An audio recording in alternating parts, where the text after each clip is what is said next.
नीलम गोऱ्हे यांची त्यांनी भेट घेतली आणि यावेळेला संदीप क्षीरसागर आरोप प्रकरणांमध्ये माजी मंत्री धनंजय मुंडे यांनी चौकशीबाबतच्या वक्तव्यावरती या दोघींमध्ये चर्चा झाल्याची माहिती आहे।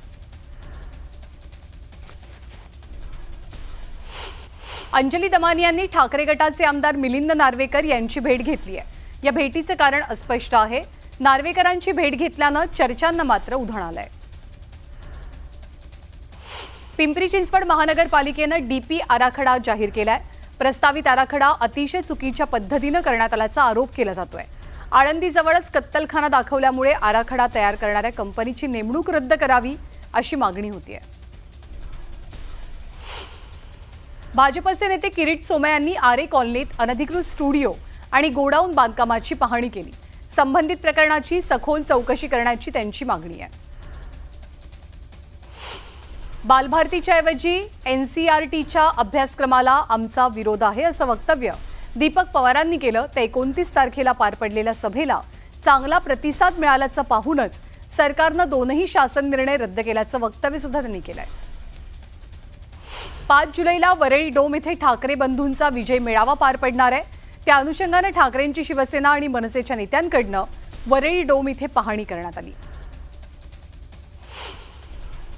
ठाकरेंची आणखी एक एकत्रित आमंत्रण पत्रिका समोर आली आहे। राज ठाकरे आणि उद्धव ठाकरेंचे एकत्रित नाव असलेला आणखी एक पोस्टर रिलीज झालंय।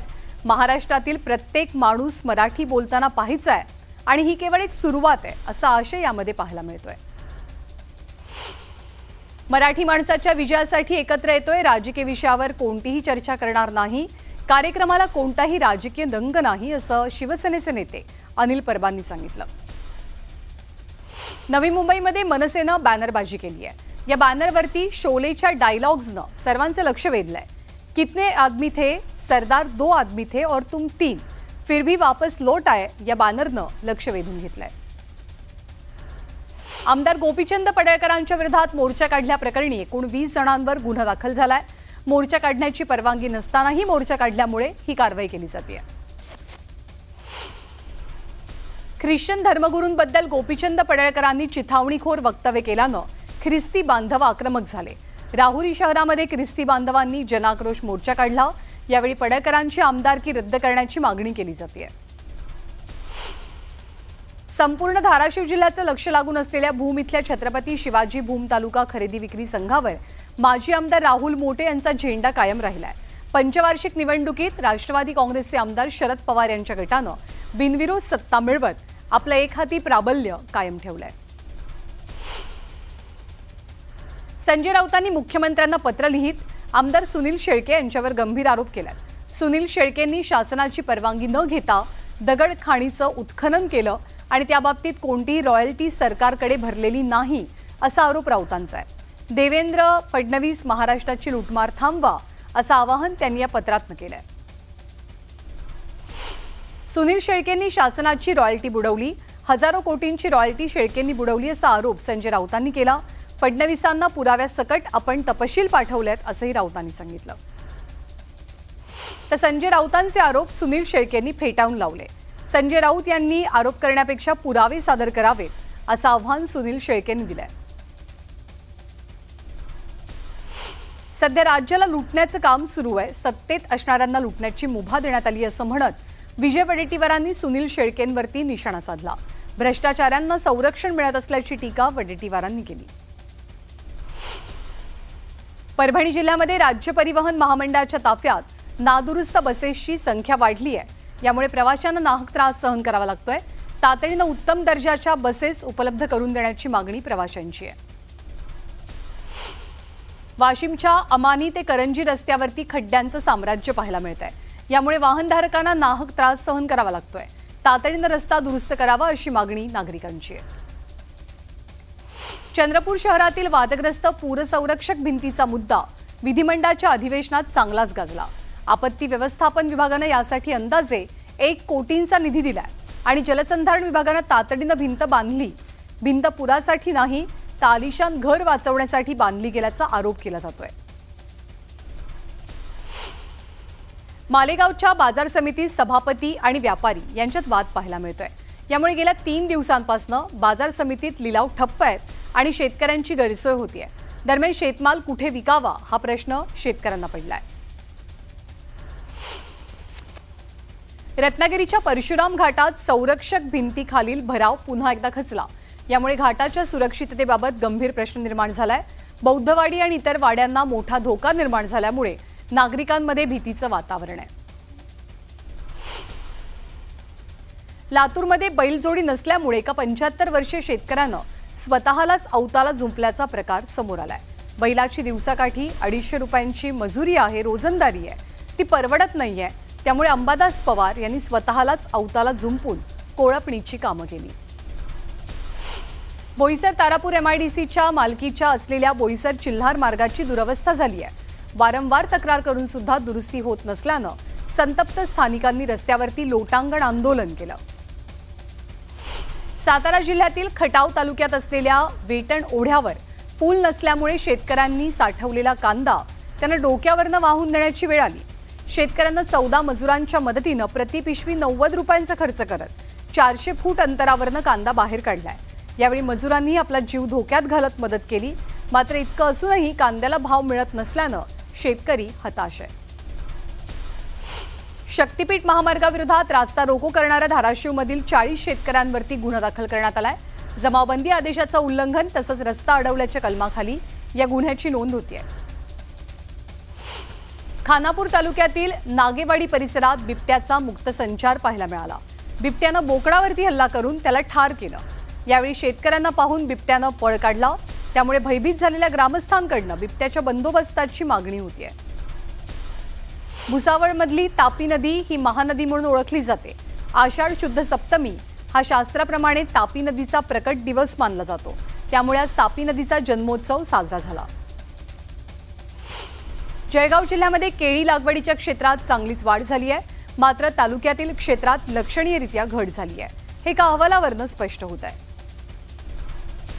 मावळमध्ये कृषी विभागाच्या संयुक्त विद्यमानं शेतकऱ्यांसाठी बीज प्रक्रिया, 4 सूत्री लागवड, SRT लागवड, उत्पादन वाढीसाठी नवनवीन तंत्रज्ञान तसंच कृषी विभागाची योजना या संदर्भातला कार्यक्रम पार पडला।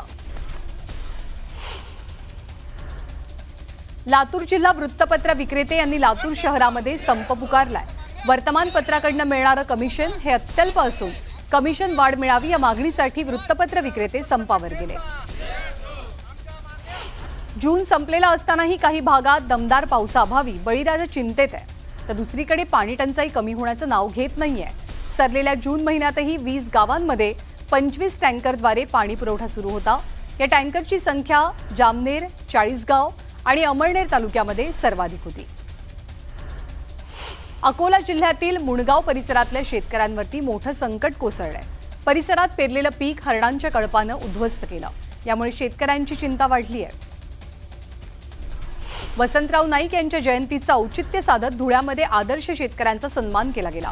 धुळ्याचे जिल्हाधिकारी भाग्यश्री विस्पुतेंच्या हस्ते सत्कार समारंभ पार पडला।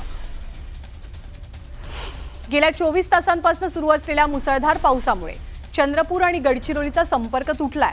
मुसळधार पावसामुळे ब्रह्मपुरी वडसा या मुख्य महामार्गावरील एकभूती नाल्यावरचा पूल वाहून गेला। त्यामुळे महामार्गावरची वाहतूक सध्या ठप्प आहे।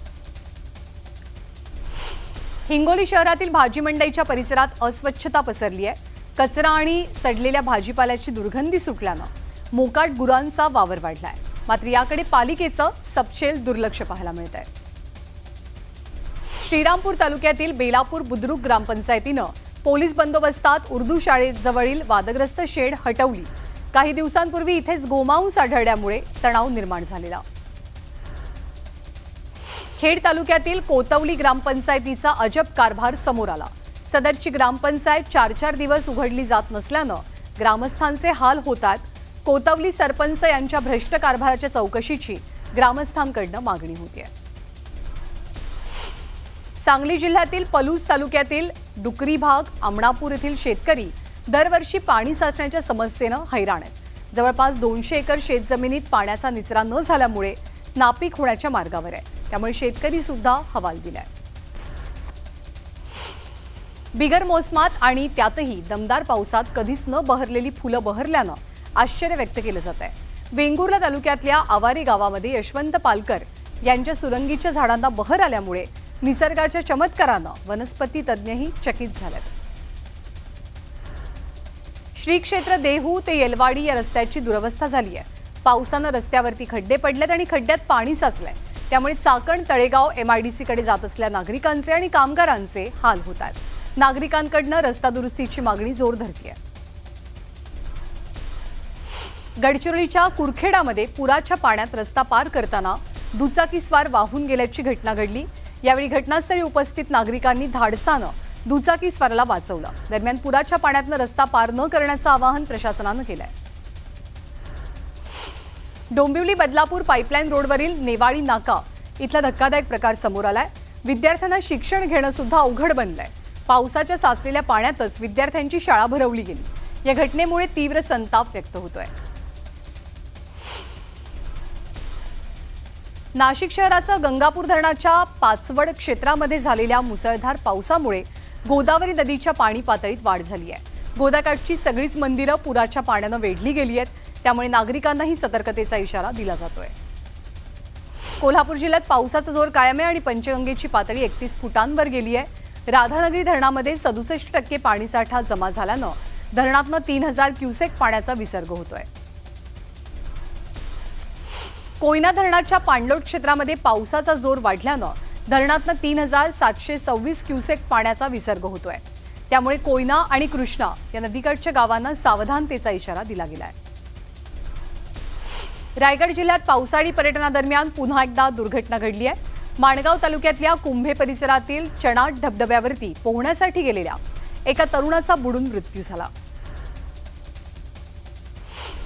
सिंधुदुर्ग जिल्ह्याला पावसाचा येलो अलर्ट जारी झालाय. गेल्या 24 तासात सरासरी 40.56 मिलीमीटर पावसाची नोंद करण्यात आली आहे. तर सावंतवाडी तालुक्यात सर्वाधिक पावसाची नोंद झाली आहे.